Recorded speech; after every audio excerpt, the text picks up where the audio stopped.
explain the rules and the procedure for tonight's debate, and then we will get started with the questions.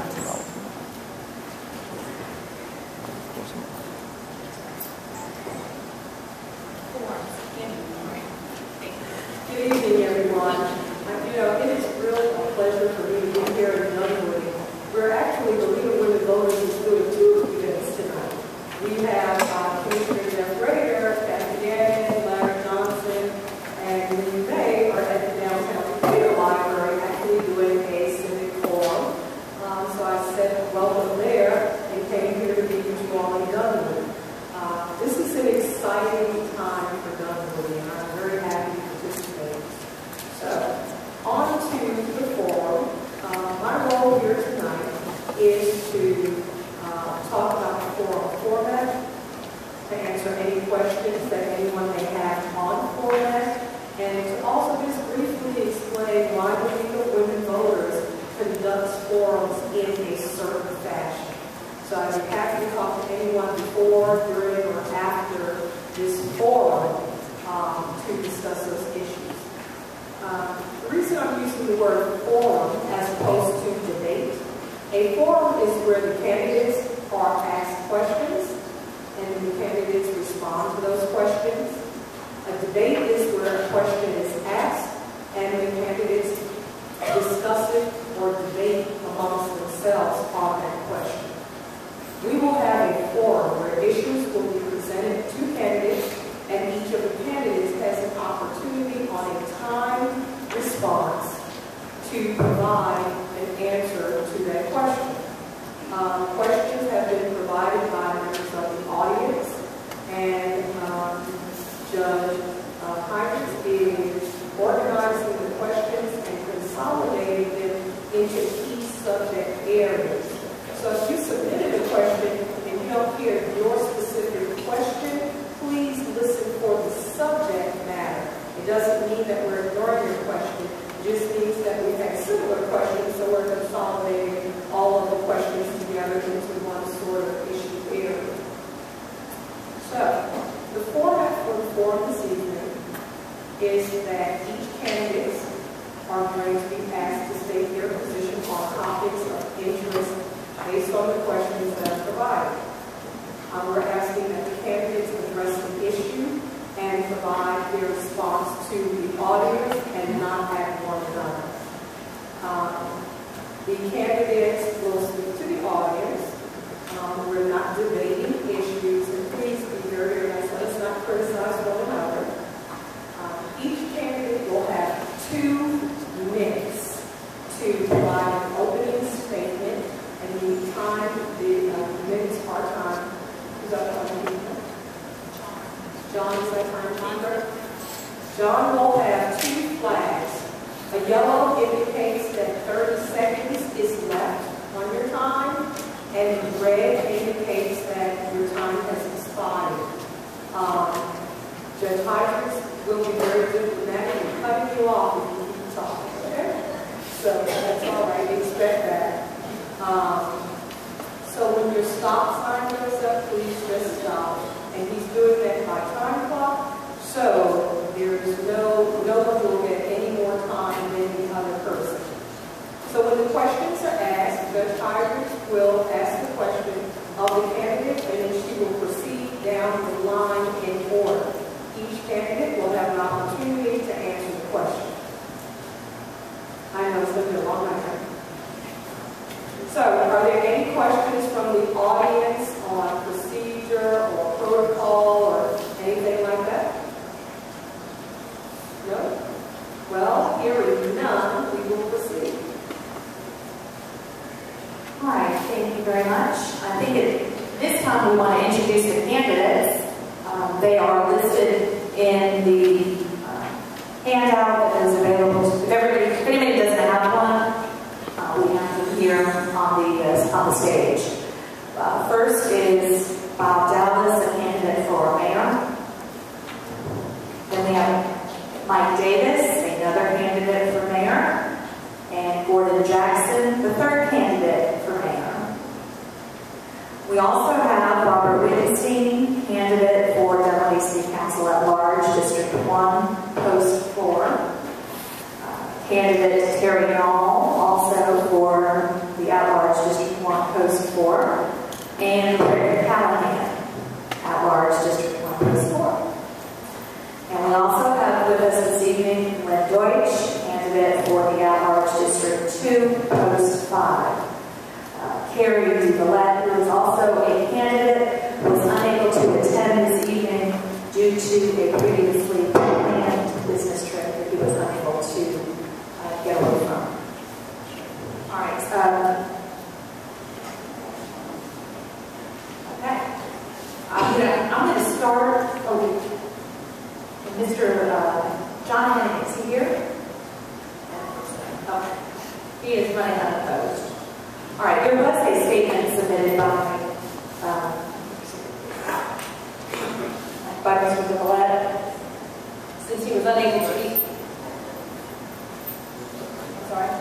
Okay. Since he was unable to be here today, the statement was actually quite long, so I took the liberty on my own of shortening it to make it go a little bit faster, to still give him an opportunity to be heard somewhat this evening. All right. Sustainability can mean many different things to people, so I would like to briefly share with you my thoughts regarding how I view sustainability, how I would support sustainability efforts as your city councilman. Sustainability requires strategies that address environmental, social, economic, and governance challenges.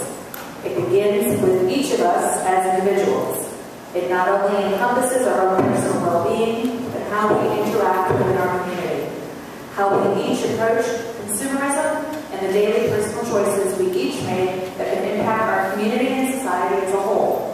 As a councilman, I would expect the Commission to study the issue, quantify the numbers and reasons for not participating, and to develop a strategy with programs that address their findings and present it to Council for consideration. In turn, from a governance standpoint, I would work with Council to confirm and execute our strategies for improvement.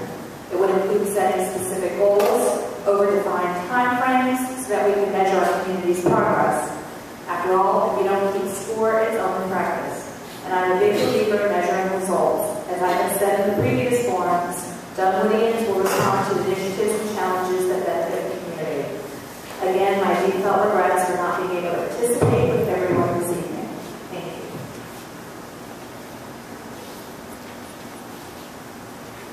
Okay. All right, we are going to begin with our first question. And, thank you. Forgot about that. Sorry, we're going to begin with opening statements. You think the judge would remember that? We're going to begin with Mr. Bob Dallas. You each have a two-minute opening. May I speak? Thank you for being here tonight. My name is Bob Dallas, and it would be my honor to serve as your mayor of Dunwoody. I lived in Dunwoody for over 27 years and have been active with you in many different things that are so important to us in Dunwoody. I currently serve on our executive board of the Dunwoody Chamber. I am past president of the School Center for the Arts. I was one of the founding members of the Dunwoody Yes Board that works with Wiggers Our City. I also chair our Dunwoody Planning Commission. Before we begin this evening, you worked with me on addressing the tough issues that we got with land use and zoning when I was commissioner for Lane Lawyers, planning commissioner for over 12.5 years. That experience to me has taught me what you're interested in about the future of Dunwoody. And I can say this after speaking with hundreds and hundreds of folks in my walks, talking to people, asking them what do they want to see for Dunwoody. And it is this: I think everybody pretty much believes that we are a family-friendly city. And I think it's a city that our best days are ahead. So many of us work hard to make this a great city. I think the city council has done a great job of setting the foundation. Now we have an opportunity to execute our vision. Looking at our transportation plans, looking at our public safety, looking at our efforts to develop economically, maintaining our tax rates, as well as considering important issues like parks, because all these will address our quality of life for Dunwoody, for us and our kids. And I know that when I talk to folks and ask them the question, well, why did you move here if it was recently? A lot of it has to do with us as a people. And I look forward to working with you to make Dunwoody the kind of place that attracts families from throughout metropolitan Ohio. To me, that will be the measure of success. And that is that we are a family-friendly city that just is second to none in Metro Atlanta. And with that, I want to say again, thank you to the Sustainability Commission, because this is an important issue to us in Dunwoody, especially when we have a big design. Thank you.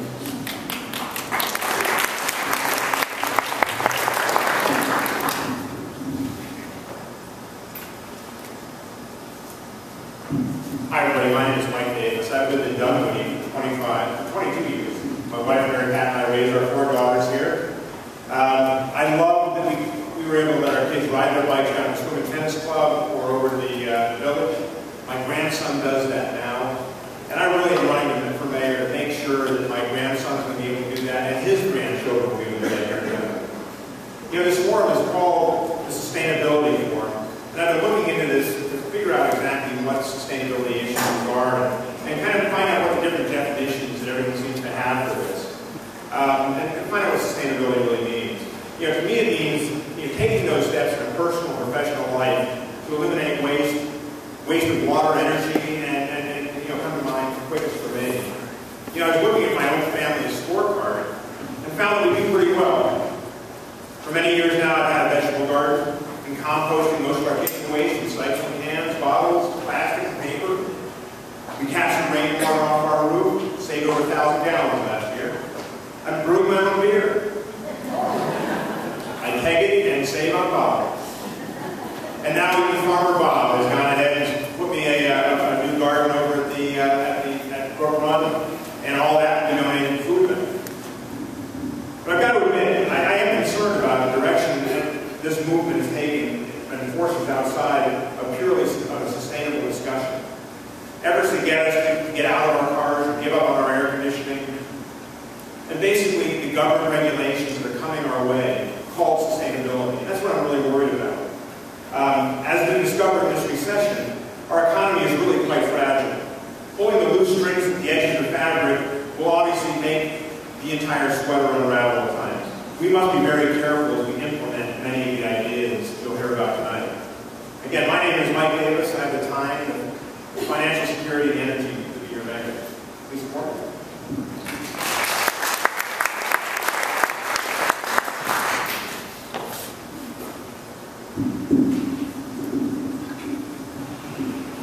Well, good evening, everybody.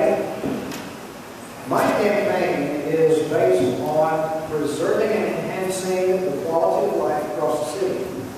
Many of the factors which contribute to sustainability are also part of the quality of life equation. In 1987, the Dunwoody Commission, also known as the World Commission on Environment and Development, said that sustainable development meets the need of the present without compromising the ability of future generations to meet their own needs.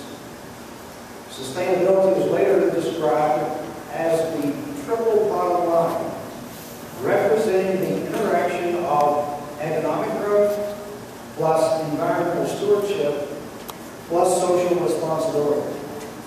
By promoting public benefit, waste reduction, resource use efficiency, and other similar indicators, we also promote the quality of life in Dunwoody.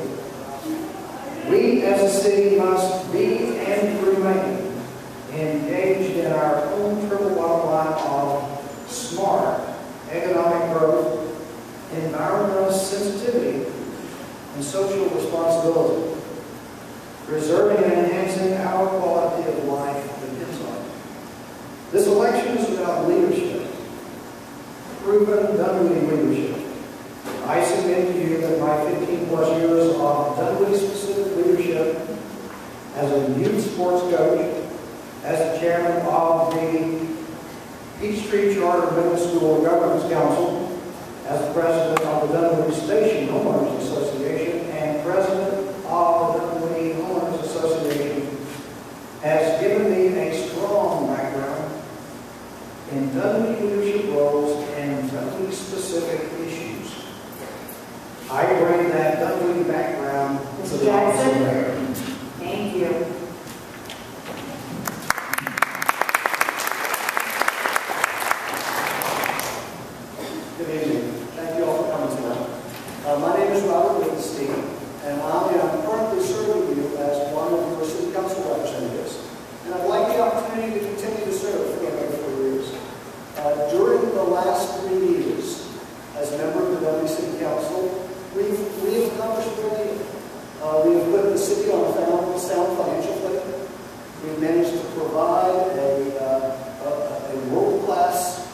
police department.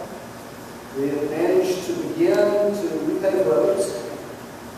And we have begun the process of improving our park system. What I'm most proud of, though, is that we've done these things in a fiscally conservative manner, while managing to make the kinds of improvements in sustainability that many of us were going to suspect.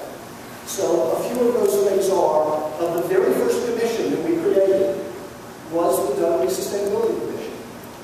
I appointed Patty Baker to that commission. Thanks so much. Patty has a favorite on the I'm also proud of the fact that the Sustainability Commission has presented probably 15 initiatives to us, and we've passed every one of them. So sustainability has begun at the beginning of our city as a primary focus for our activity. I'm proud of the fact that as we've made room for bicycles. I helped create the Dunwoody Brookline Garden, and I'd like the opportunity to continue to serve you over the next 4 years. Thanks so much.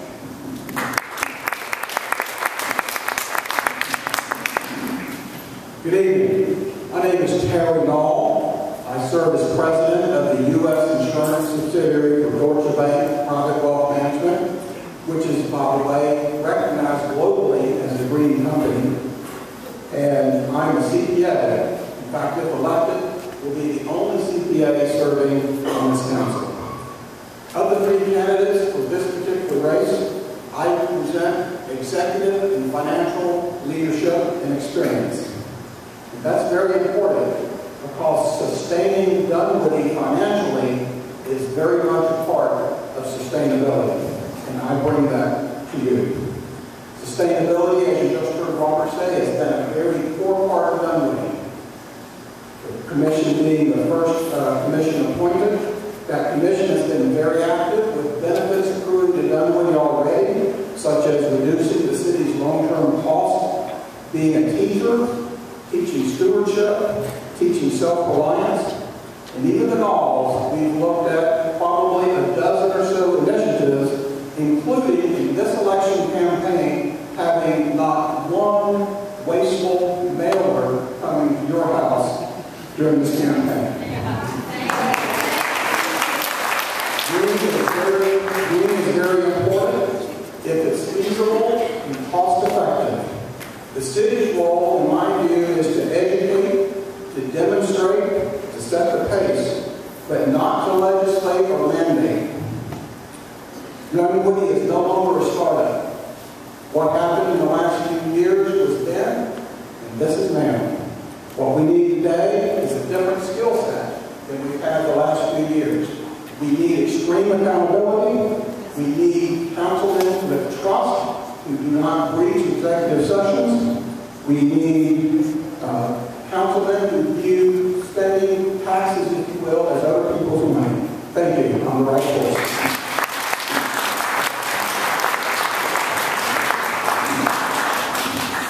Good evening. My name is Rick Callahan. I'm running for District 1 Council as well against Robert's here. It's nice to be back at middle school. Some of you may have known I was a middle school teacher for a few years in Cobb County. I don't miss that very much. About 11 years ago, I started a small business with my wife. Grew that business, sold that off. I still work for that same company to this day. Proud of that. I have a lot of experience with budgeting, forecasting, developing new products, and I can bring that skill set to Dunwoody. Here in the community, I've been very involved for about a decade or so. I was on the transportation committee with the city, parks and recreation committee. I see a lot of familiar faces here. I've been very involved with the Dunwoody Community Garden program. My friend Bob and I and Don Summer and three of us managed to put up a very large fence and help a lot of people out there. I manage a total of 7 race beds. Some are chairs, some are for personal use. On the sustainability side, as the here this evening, I probably grow several hundred pounds of fresh vegetables through the year. I do not brew my own beer. I do hunt, I do fish, and I think that's an important part. Being sustainable as well. Looking forward to the city growing. There's a lot of things that the sustainability committee has done going forward. I'd like to work with them again on a lot of issues going forward, and I thank you for your time.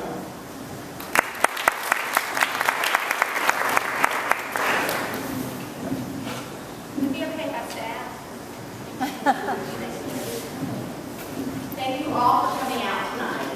I am Linda Deutsch, candidate for post by Dunwoody City Council. I appreciate the opportunity to talk about the important issue of sustainability. Briefly, I hold a master's in city planning from Georgia Tech, several degrees from the University of Texas at Austin, and a graduate certificate in gerontology. I have worked as a public policy researcher, helped start 2 nonprofits, started charter schools, and now I am the City of Dunwoody Planning Commissioner, appointed by Mayor Ken Wright and Councilman John Finnegan. Serving on City Council will be a natural transition for me. As a City of Dunwoody Planning Commissioner, I have worked on sustainability-related ordinances and issues for the last 3 years. These issues range from chickens to noise to pervious versus impervious surfaces, to say that fast. We are fortunate that as a new city, some other city has tried and studied many of the things we are interested in. We do not have to reinvent the wheel. Best practices are there for us to learn from. I have supported the Green Market, the Community Garden, and many other community organizations. Because I understand that connectivity between residents of our city makes us a stronger community, a place where people want to be and want to live. These activities and more bring us together to be a more sustainable community. On a personal level, long before people were talking about sustainability, the issues that concern many of us in attendance tonight were a priority in our lives. We recycled, lived close to work, used energy-efficient appliances, and shopped locally. Several years ago, we set a goal for my husband's small business to become virtual. 2 years ago, we closed the office, and now 20 people, some of whom were commuting nearly an hour each way, work from their homes. This has enhanced not only our quality of life, but in some small way the environment. As your council person, you can count on me to be focused on economic sustainability. I believe that each regulation we pass or ordinance we modify must be evaluated as to its impact on small business. Can we pause this for a second? Thank you.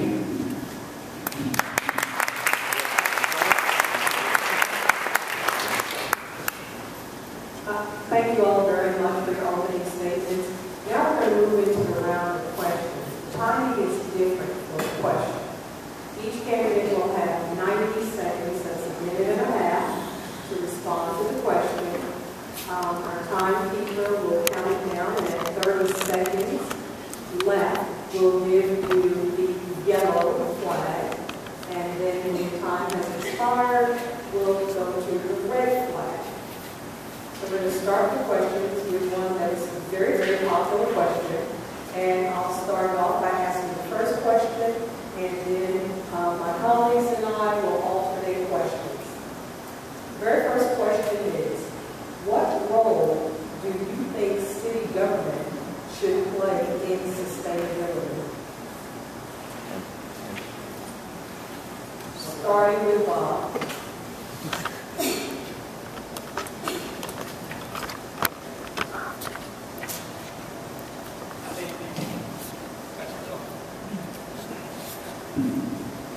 I believe the city government should play a leadership role in sustainability. And sustainability is done in so many different ways. If I've learned this about sustainability, it comes down to asking the right question, given the right set of circumstances. So, for example, as chair of the Planning Commission, we've already had those questions asked of us. Yes, I voted for chickens. We have known that came up with twice, and I do like chickens. And usually I find them at Chick-fil-A. What we found was property rights were at stake as well. Once the externalities were taken care of, then I felt that the property rights of the owner really did matter. And in that respect, the City Council does have a tremendous impact on our ordinances reading. But most importantly to me, is setting the stage for ensuring that we understand what the right questions are given the right set of circumstances. So, for example, when it comes to transportation, our transportation plan provides for connectivity, provides for safe routes to schools, provides for alternatives such as walking and bicycling that really just don't exist today, while maintaining a very good transportation system that allows us to drive our cars on smooth roads without congested interchanges and have lights that function in a way that allows people to get from point A to point B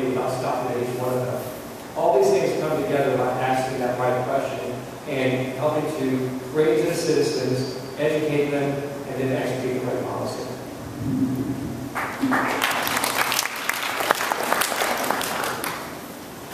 You know, I think the city can play a big role in sustainability. You know, the thing that I worry about is property rights and economic value. Whenever you do something that changes the value of property or a business entity, you're taking value away from somebody. If you put a regulation in, you run the risk of taking something away from somebody. So I think that really the big part of the city is to always be aware of who is being harmed when these things are put in. They're great ideas, all the things we talk about in terms of lights being timed and speeding up traffic and keeping things from slowing down. Those are all good. The key is when we put regulations in, we have to be very aware of the kind of damage we do to the property owners, whether it's a business or a homeowner.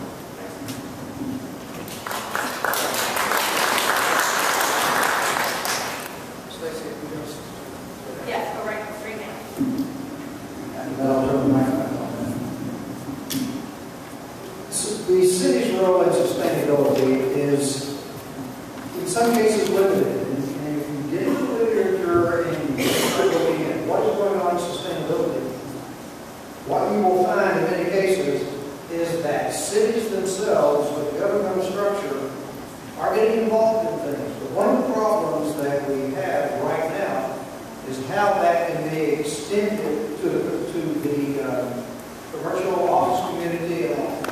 If those of you who are here in town, you noticed last night's AJC, one of the articles that was really interesting and I think terribly appropriate right at this point was the geothermal provisions being used in any number of schools. That could have been used here at Peachtree when we redid this building. However, for any number of reasons, perhaps it was not. What that's doing is it is saving a lot of money for some of the schools pretty close by, and now they're interested in carrying new schools one of those. One of the things, however, that comes into that is that the initial first cost of putting those systems in is more than it would be without it. But the payback is, in many cases, estimated to be over a 10-year period. Then that's paid back, and you're really making money beyond that. In Mount Vernon's case, they said they actually were able to get a payback on that within 5 years, which that's really quick. That's using sustainability, and I think the city can foster that kind of activity.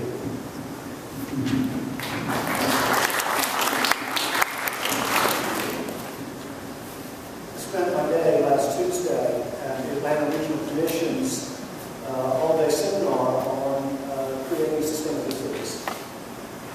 What I found there were about successful programs in other places that we have opportunities to get. Roswell has a wonderful program. Norcross is doing some amazing things. There are opportunities for us to lead by example. There are opportunities for us to set up incentive systems that encourage people to do what we want them to do. We have a primary role for the city as a leadership role. And we can avoid waste. We can put in bike lanes. We can encourage recycling. But really, what all of these things come down to is creating an environment where we provide leadership for the community, and the community decides that this is important, however they want to pursue. Thank you.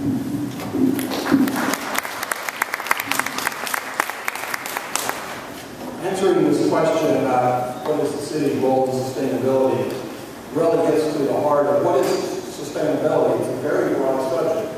As it relates to individual practices of businesses, the city, through the Sustainability Commission and other avenues of the city, can set a pace, can be a teacher, can demonstrate good practices, but it's up to you, the citizens, to decide if you want to participate in that or not.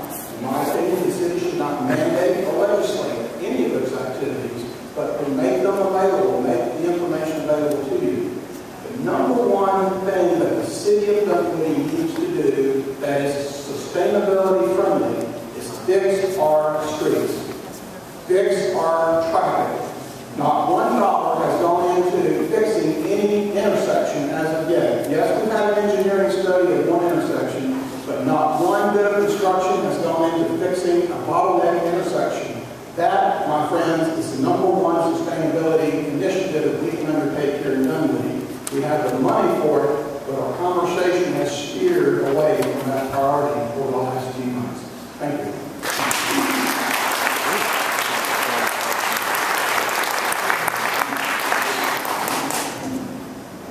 What can our city do to be more sustainable in the leadership role? I wrote my blog about a month or so ago. What is sustainability? And I Googled it and I came up, it's to endure.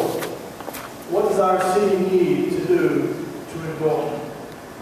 And I think the #1 issue is to improve our quality of life.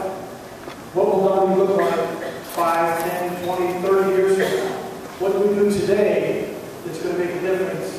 Not next week, but 20, 30 years out. I agree with Chairman One of improving our transportation, adding sidewalks, fixing our problem intersections are two of the most important things we can do. In addition to that, the quality of life, we talk about bike lanes. We need to talk about parks, it's a big issue, of course. But one of the most important things to do to endure as a city is to save money and to live within our means as well. Taking out huge amounts of debt is a very risky proposition.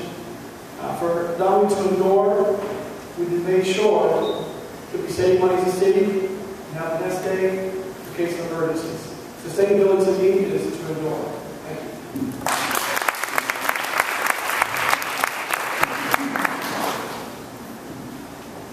The city should be a leader, and we should lead by example.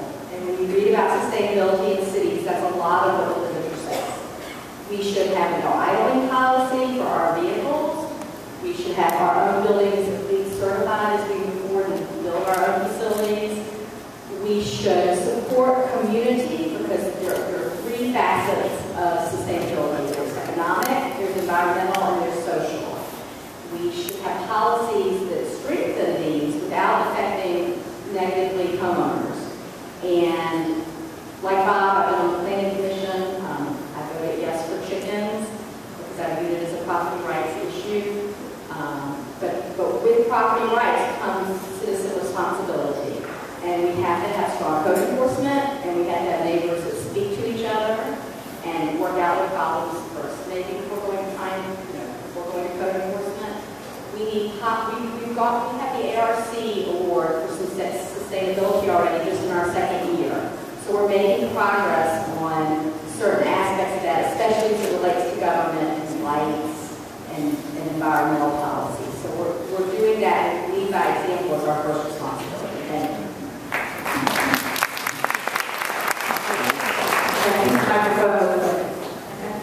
People would let Marie work that way for the next question. All right. Next, Dunwoody has a green market on Wednesday mornings in the lot next to the Dunwoody Post Office.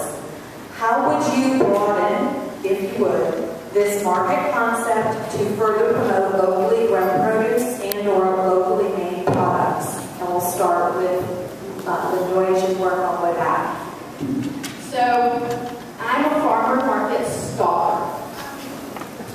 Before I was campaigning, you would regularly find me on Saturday mornings in Sandy Springs or Roswell or Virginia Highlands or Piedmont Park, as well as our green market on Wednesdays. This is a subject I am very comfortable talking about. Our green market is small. It is not particularly local. It is organic. And to me, it doesn't do very much to build a community. And when you go to these other markets that are vibrant and energetic and bring people together, and when you're running into people from Dunwoody at these other markets, you know that we have an opportunity to do something bigger. I would like to see a community effort and a community push to make our green market different. I think Wednesday mornings are problematic. I think we're all running in and out. I think Saturdays or evenings, when people have time to linger, are ideal. And if you haven't been to some of these other markets, it makes it not particularly green. You have to drive more across the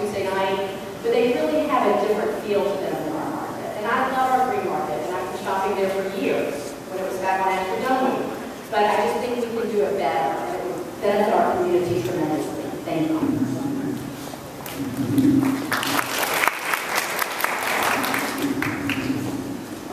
I think the green market issue starts at home. I mentioned earlier in my intro, I have 7 raised beds that I do. I would encourage anyone out there who's a school program you're doing anything. Everyone should be doing that stuff at home.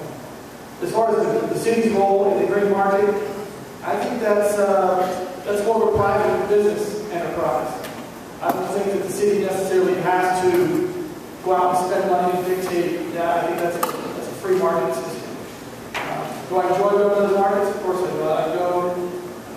I like to see some of the variety of freshly grown product. I like to buy local.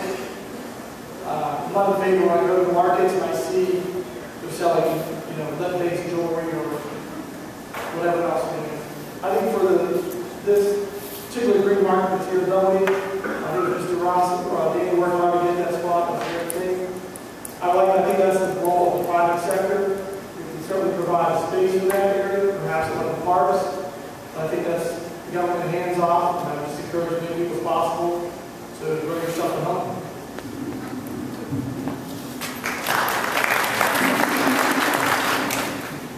Being the free market guy that I am, I do think, and I agree with Rick, that the forces will happen as they happen. We as a city want to have a business-friendly environment for businesses. We want to have a business-friendly, a market-friendly environment, if you will, for the green market, or green markets as it may be. Dunwoody is blessed with a lot of public-private partnerships. We have so many private organizations, non-profit organizations, that run the various parks and facilities around Dunwoody. Green market should be no exception from that. And we just need to be sure that we have the right kind of ordinances in place, the right kind of permissions in place to allow that to happen.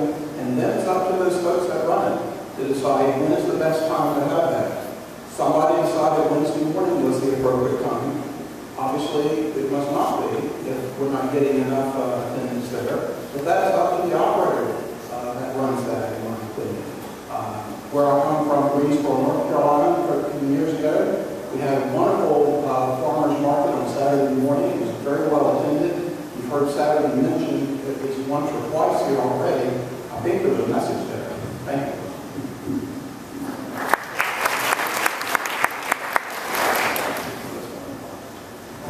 I worked hard to help get that green market initiative open. And it was quite challenging. The truth of the matter is there is no place in the city of Dunwoody in which a green market can operate. The reason it is where it is because it's on federal property. And it was the only place they could find that we couldn't prevent them from opening. And I think that's terrible.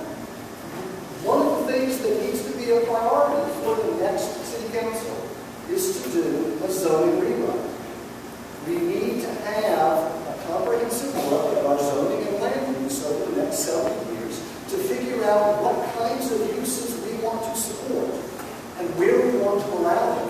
We inherited the Kent County's 1970s zoning code today, and the focus for us is to figure out what can we do to create an environment that supports walking and biking and livability so that we don't have to find a piece of federal land for the green market. Thank you.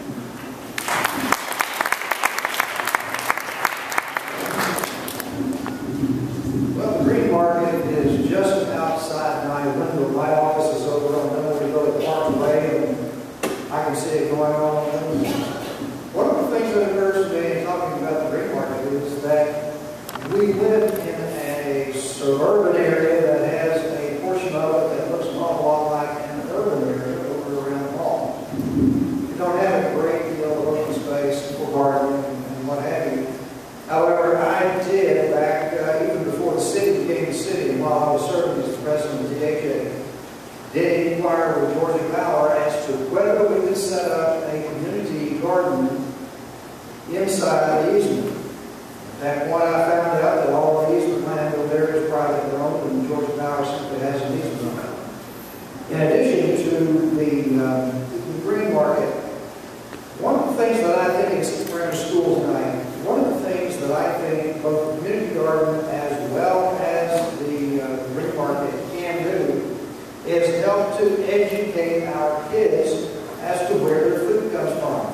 because I will be willing to wager at least that we were to take the entire group of 8th graders in school and ask them exactly where their tomatoes come from or exactly where their onions come from. I don't know, pick a number. Would 50% of them actually know? Or if you ask them where that chicken leg came from, how many of them would know? Thank you very much. You know, I buy most of my vegetables from the market over there at Jeff Berry. It's convenient to me and it's open all the time. And that really gets to the issue here. Here we have a meat market that's only open on Wednesday mornings, and I never remember it's open on Wednesday mornings. So I never get it. I've driven by a couple times, I've actually gone there a couple times. But it really comes down to the fact that, they're competing with these guys on Jeff Ferry. They're open till 5 o'clock or 5:30 every day. And, as far as I can tell, that's where I'm going to be shopping from now on. The other issue is I've talked to vendors about not being able to get into our green market because the organic rules are so strict. And I wonder about that. I don't see a difference. I buy into one on Jeff Berry, and I'm sure that's not organic. But I seem to have grown tall, and my kids are healthy. So, that's really my issue.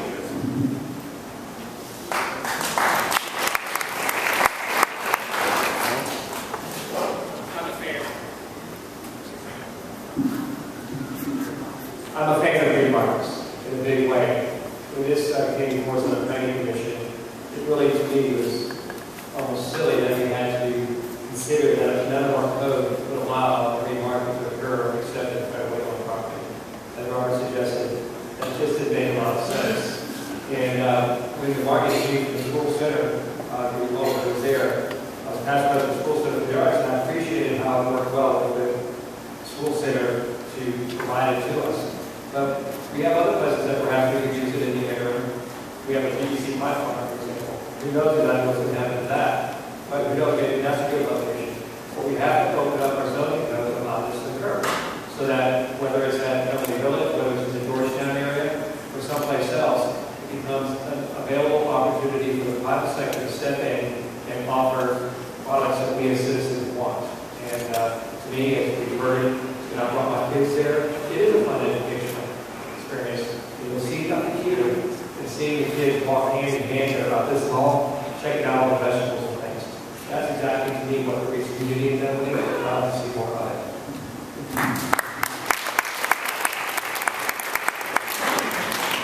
Bob, we'll start with you. Let's pretend for a minute that the parks bonds don't exist. I know it's difficult, but if they didn't, I'm wondering what the top priority for the city council should be in improving its park system. This is the bid that's passed. Yes. Okay, so the question, I guess, lays forth the premise that if it didn't pass, for me, irrespective of whether it passes or it doesn't passes, the most important thing is to develop a community consensus. If you look at the plan, it is relatively detailed, but I think more of us need to be involved in understanding exactly what it does and how it works for us. I said earlier in my opening statement that we are a family-friendly community. If you've got kids, you want ball fields. Whether it's soccer, lacrosse, football, baseball, softball, Dunwoody really doesn't have that as an option, especially as the kids go a little bit older. I know a lot of us that work in Cambridge or over in Morgan Falls, but the fact of the matter is we've got to come together and look at what facilities we have, where we want them, and how we plan to get them.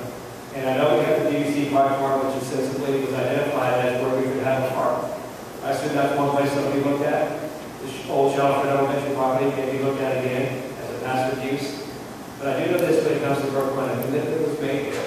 Maybe you all will recall that when it was acquired by the county from the state, that would be a passive park. It would maintain the walkability, the park in the city that we don't have today.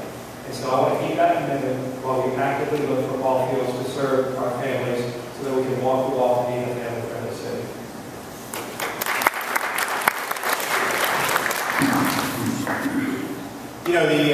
The master plan that everyone seems to have seen, but no one I know was actually involved in, location individually and not look at the entire plan together. You know, we have all these issues with ballparks, and then we have passive and active. We have all sorts of different things going on, and yet nobody really has a full master plan with all the parks combined. You know, I'm looking at I want to have ball fields, I want to have walking trails, I want to have it all. But it really comes down to, if this doesn't pass, and I think that's the question, if this doesn't pass, then how are we going to achieve any of this? And I think it really comes down to deciding how to parse our budget up and use the money that we have and start putting it into places where it makes sense for us. I think we can start moving a little bit more money into the park system and just start filling in the places where we aren't getting things done.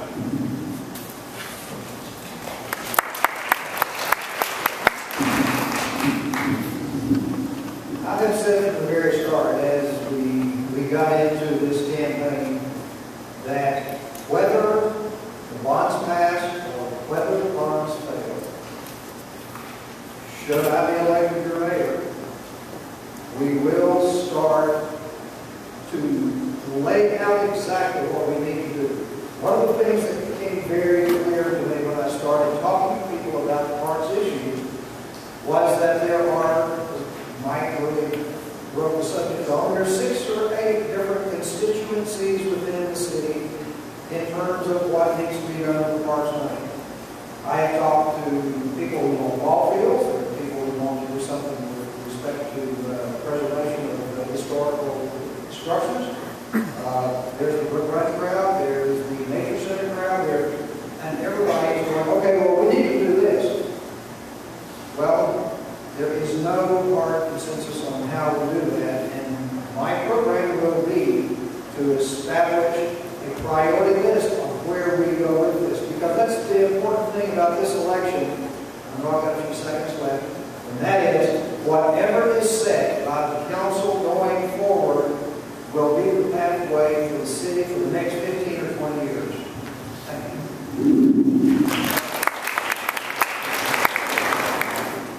I'll try to give a straightforward answer. The 3 priorities need to be develop the PDC farm property with something that is additive to the community. We need to put in walking trails in Brook Run, and we need to put a new roof on the nice Chestnut House so that we protect our investment there because the roof is there.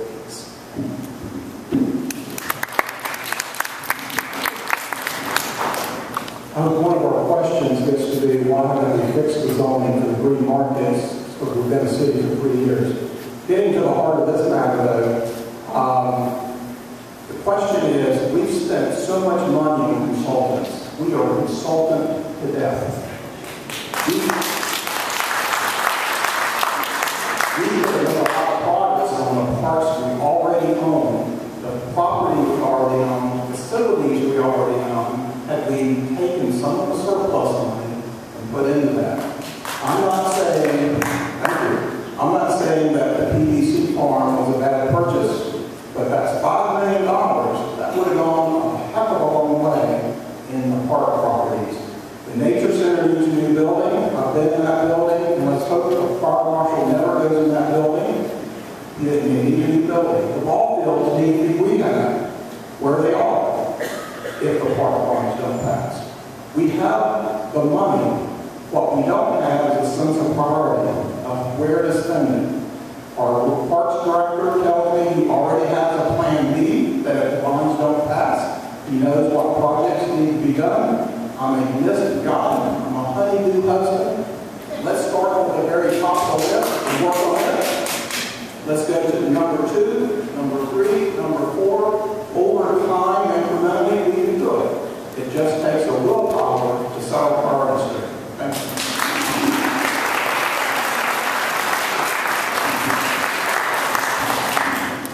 Terry with the the question is, what should the city do? We should do what we can afford to do, and not much more than that. My approach would be a regional plan. We need to partner with DeKalb County, with Sandy Springs, and come to the regional plan and not duplicate services. What's needed in the community? Hampton Park, for instance, has a gymnastics program. So do we do that? Do we repeat that, duplicate that service? Or do we go out and we look and find something else that's not being served here in the community? I'm very much in favor of private partner, private public relations, joint form of some sports athletic programs. We read the paper about Concord Fire willing to build soccer fields. They have money in hand, need a place to put them. That's an example of private-public relationship. We heard last night at council about a proposal for another sporting event. A private company wanting to invest millions of dollars in a facility, they need a place to put it. These are things that we need to pursue. If people come up with ideas in the private sector, this is the things that I would like for as a council member to go after these relationships. The regional approach, in my opinion, is the way to go. Don't duplicate services. Let's work with our neighbors like we've done on the SWAT team and some other issues in transportation. Let's not duplicate services. Let's do it moving forward.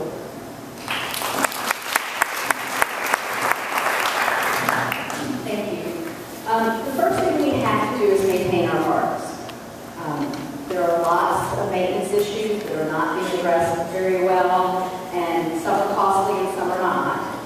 But that's the first thing. We have to have well-maintained parks, regardless of whether the bonds pass or not. That's essential. We need a well-thought-out priority list that addresses the most immediate needs first. Long-term, Dunwoody needs a here-here. There is no community green in Dunwoody. There is no common community gathering place. And whether it's just a green space in front of a future city hall or somewhere we can go together and pull together as a community and visit with each other and become a stronger community, that's a priority for me. It doesn't have to cost very much. I'm a big proponent of private-public partnerships. And in parks and recreation, as the economy has slipped, the price of land has gotten much more affordable. So companies and investors who a few years ago wouldn't have thought that they could do what they're doing in the northernmost suburbs of Metro Atlanta are now looking closer and closer in to private-public partnerships, where, for example, we might own the land and they operate the tennis center, they operate the baseball fields, they operate the soccer fields, and sponsor lots of tournaments, which has the side benefit of bringing people into our community, spurring economic development, and Time is up. Thank you very much.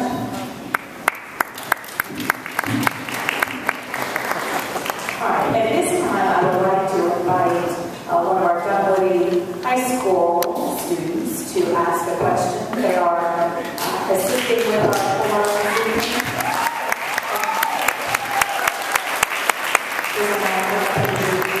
And we are thrilled to be able to engage them with questioning. And this is Will.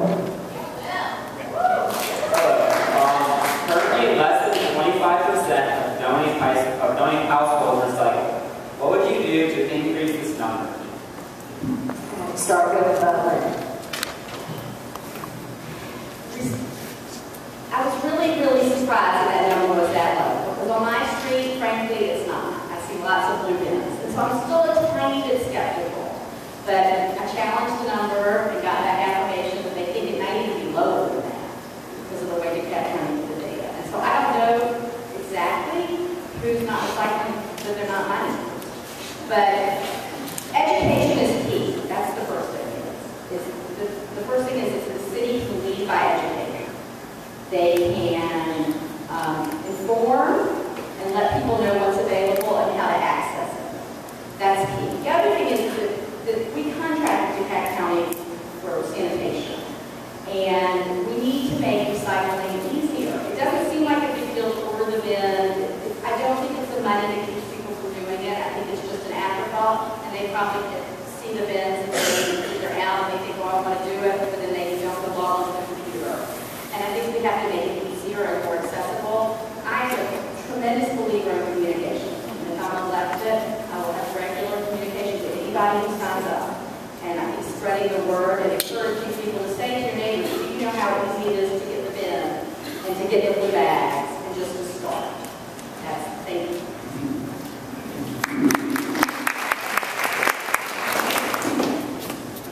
I think he said 20-25%. Another statistic, I think it was businesses, it's even fewer businesses, I think it's about 10% of businesses recycle, which is very low number. Personally, I recycle, I've been doing it for years.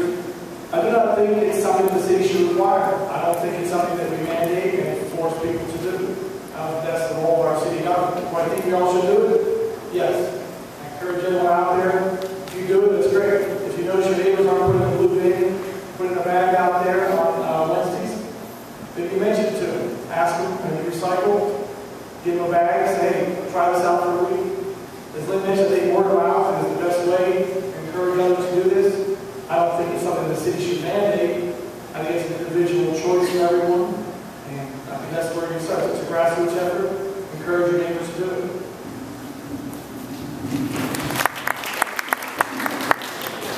Thanks, Greg.